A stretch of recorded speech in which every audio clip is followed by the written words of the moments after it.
Right, cleaning, so much fun. Just gotta get these done, get the rings on them, and start block assembly. Oh, well, actually I've gotta clean more of the blocks still. So,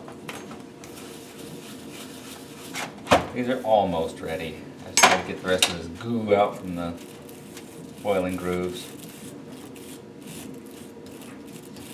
Get a pick.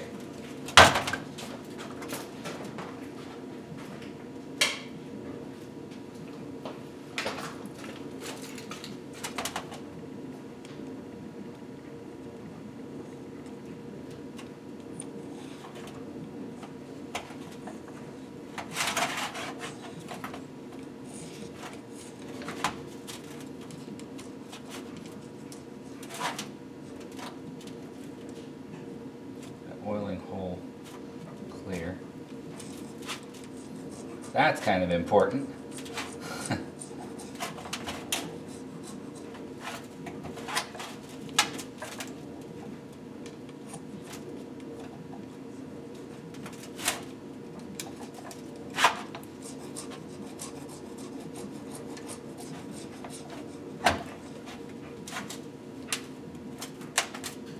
Okay.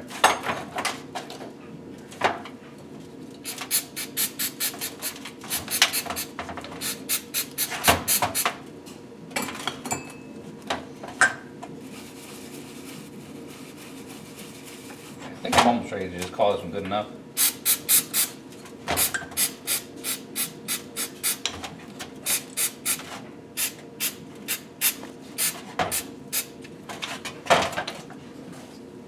Get an idea how they all look.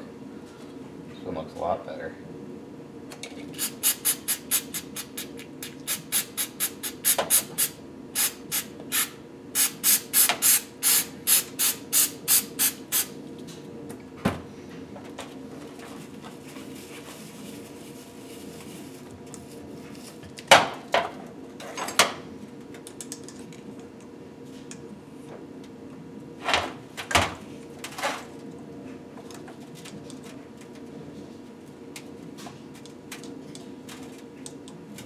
Not fit. Oh well.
Here.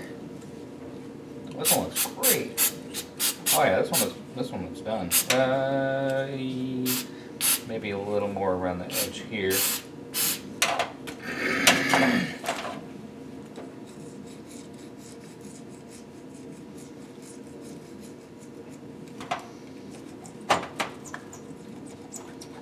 Yeah. That's getting some chunky stuff out.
This one got a little bit of dinging in the corner from shipping.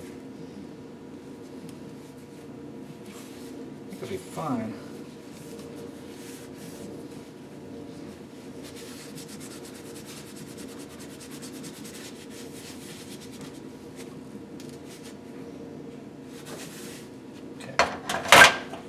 Disassemble this one. That is toast.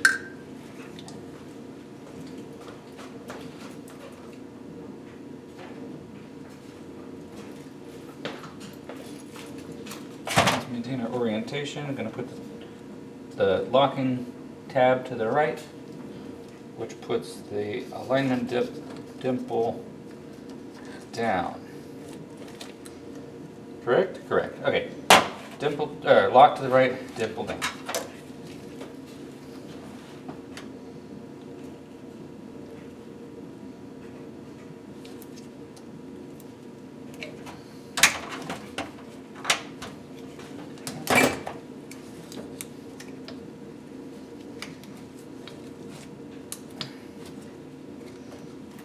Alright, let me get my tool.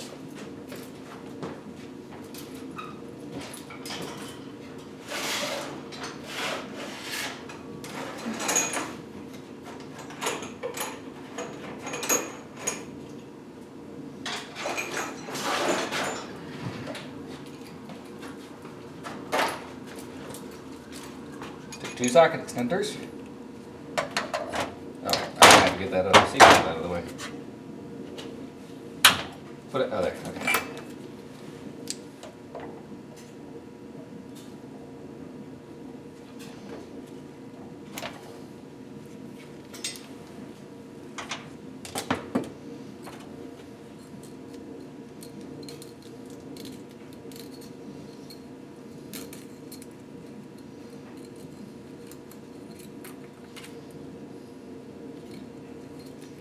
These are originals to the car, so I may hold on to these just for comparison with the new ones for ring gap, assuming I don't break them taking them off.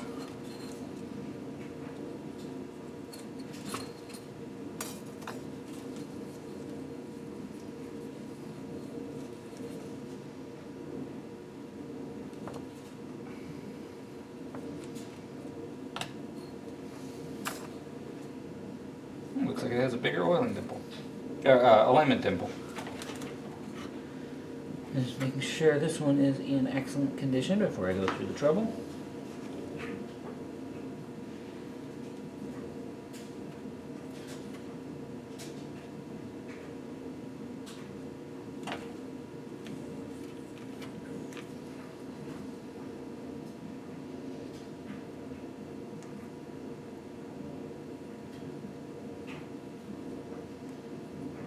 Yeah, this looks really good to me.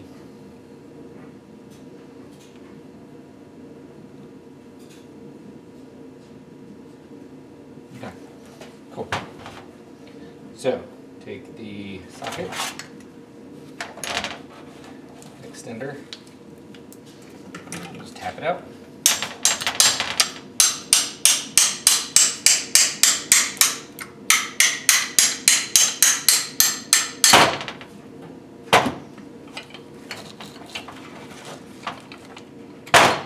That off. That off. Right now the dimple is, I don't see it. This has a different number than the rest. This one says 1 something. Okay, hold on. Let's get the brush here.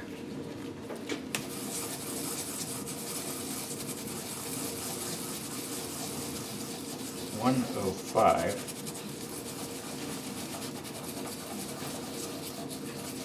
I guess I should find out what that means. So all the rest of these say 205, including the one I'm putting in. The only one that's cracked, the one that says 105. Let me just confirm that real quick. 2.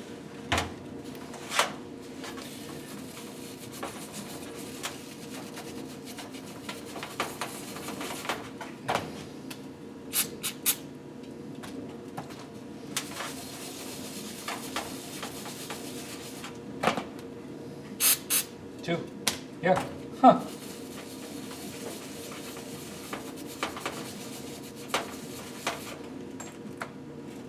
Was the rod the same? Not sure about that.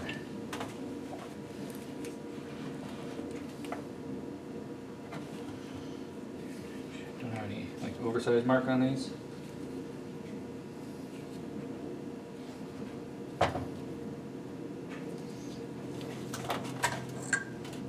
Huh. Oh. Curious.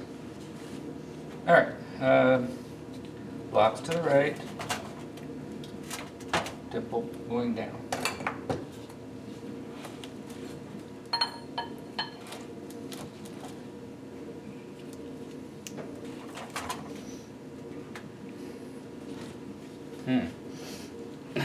Well, that's a problem I haven't had before.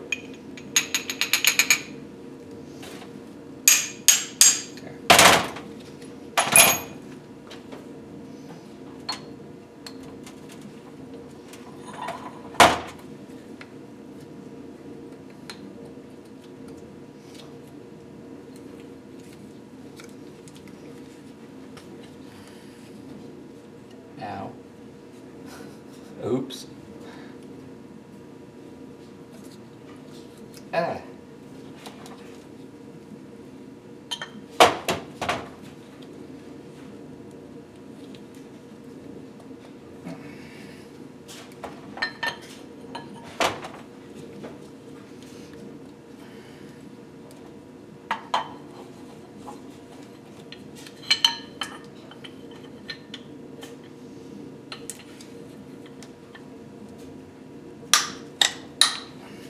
Go.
Okay, that's in. Looks good. Okay. I still gotta clean that. I know, more cleaning. Yahoo!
Is this coated?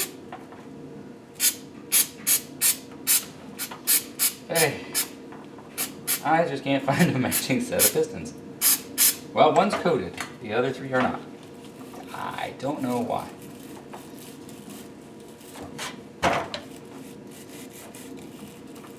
Or yeah, maybe they are all coated, but I stripped it off with B12. Sorry.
I'm gonna get a good look at this. Looks like a crack, but I think it's just a crease in the crud.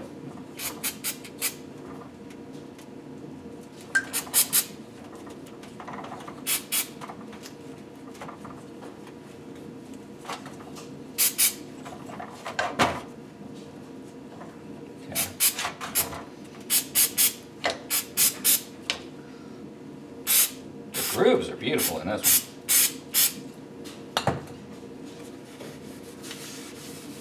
one. Groovy.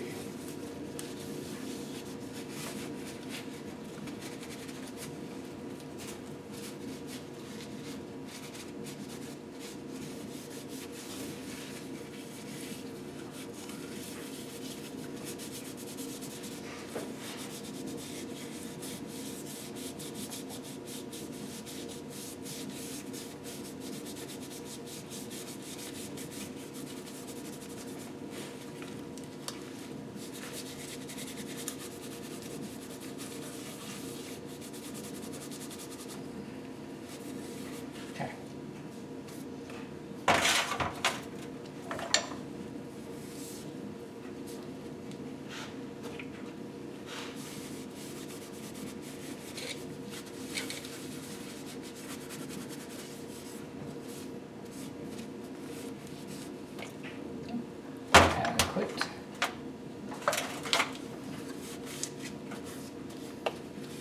I put the quit in adequate.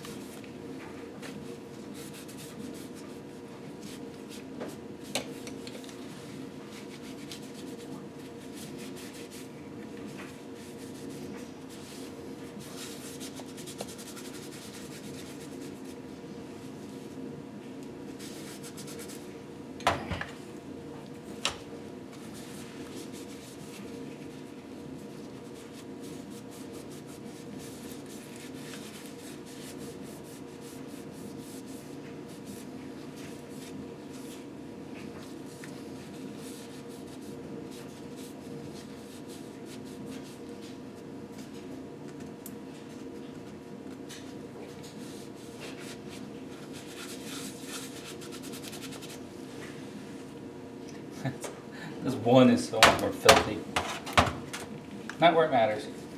Okay, let's start putting some rings on.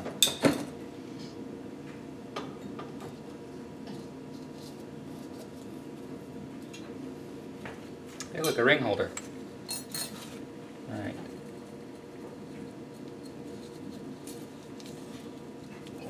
Oiler. Come on, one at a time.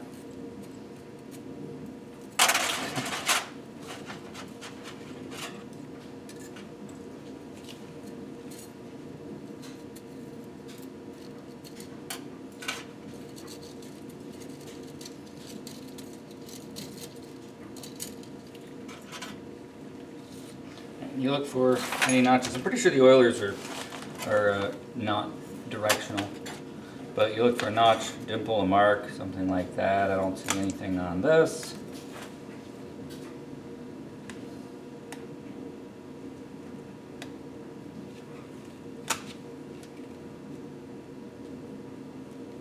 Nothing on this, and yeah, and then of course the top and the bottom are the same as well.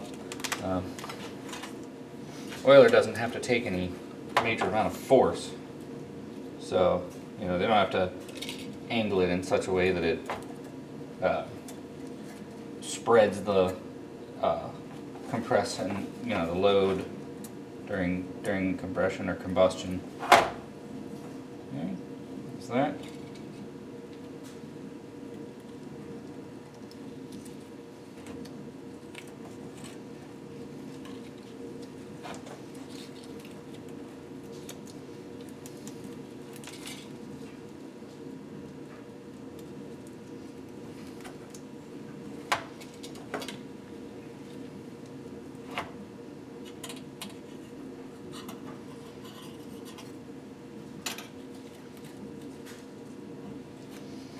And I'm sure you've read it already, but make sure your grooves don't line up on your various rings, because you want the gases to have a hard time getting past the rings. Since they're already going to, you know, grow and shrink and stuff, you got to have a gap. But if you line the gaps up, the gases are just going to go straight down. All right. The lower ring is, I believe, the big fat one. The upper ring is the skinny one.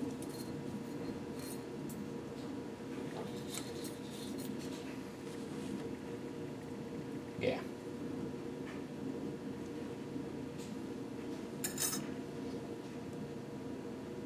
This one's got markings to say standard size.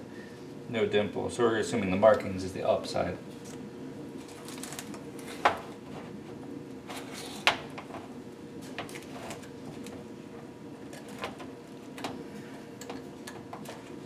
Yeah. I may have to stop using gloves. Okay, that's in.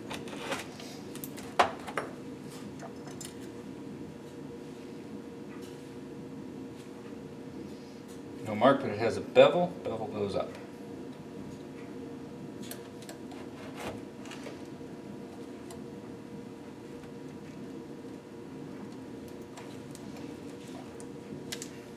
Okay. There's one. And I'll set it like this. There we go.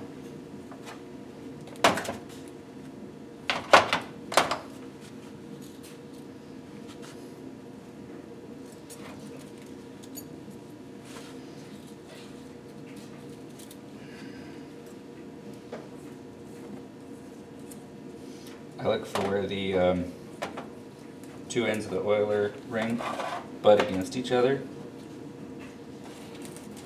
Okay, there they are. And I set the next ring so it just overlaps that a little bit, because that helps to hold them in place.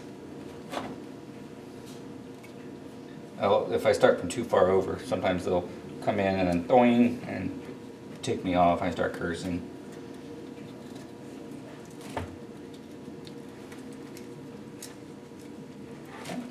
In.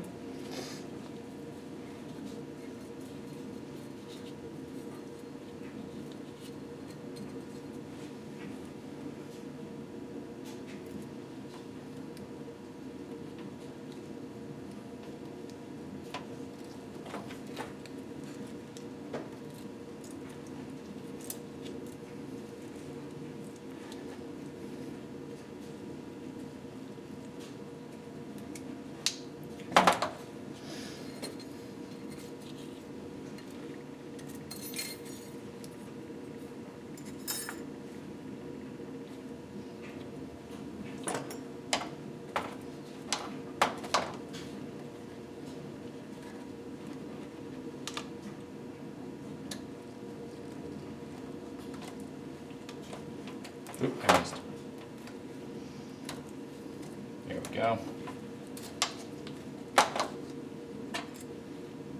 Bevel side up.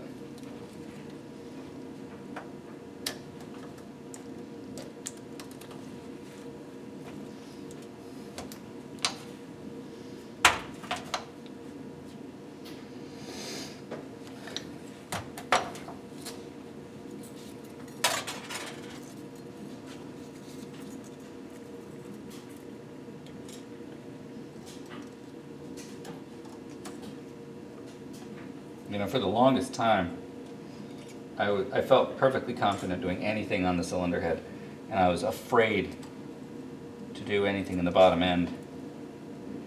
I'm like, well, this engine needs to be freshened up. I'll do valve stem seals and a head gasket.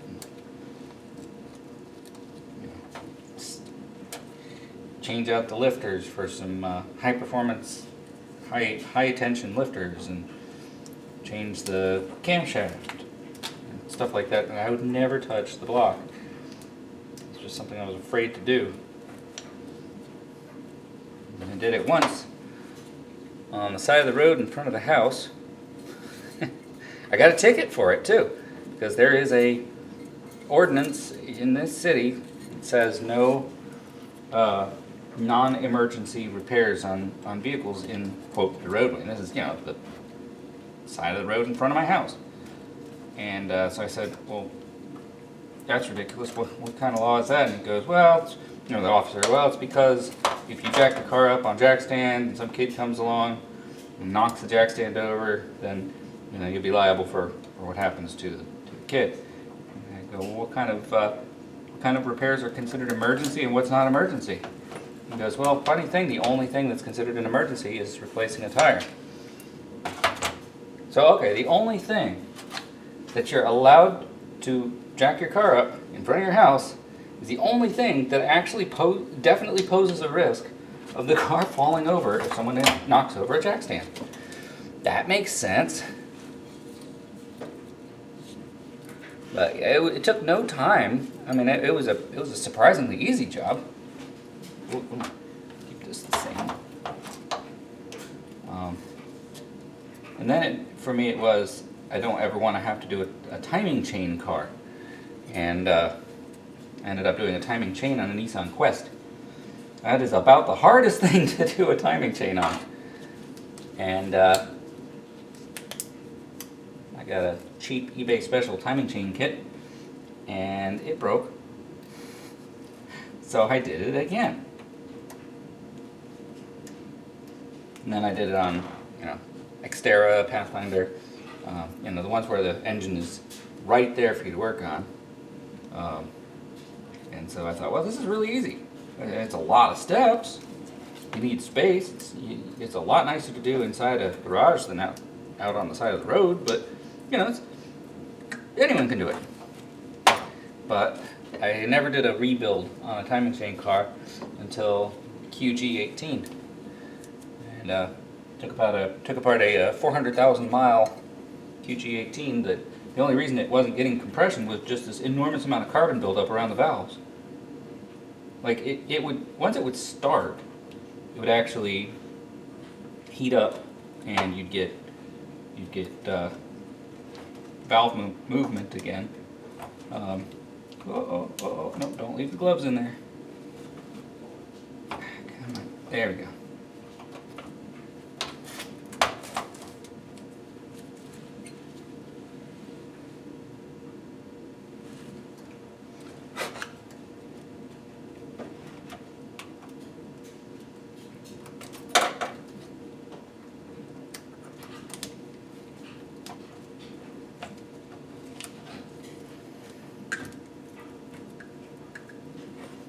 Okay, these are good. I'm going to take out these flat round things, bearings. Let's see, what size is that?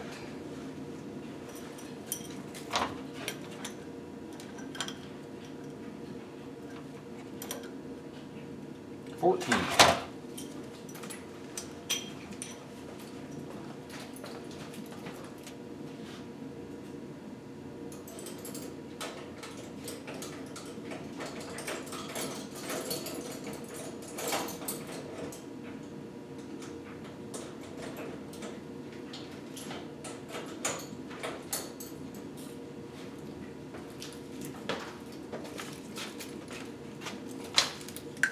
these shouldn't be tight. None of these should be tight.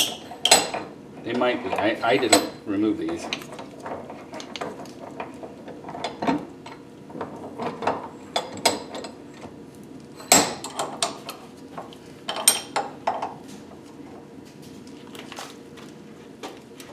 Okay, there we go.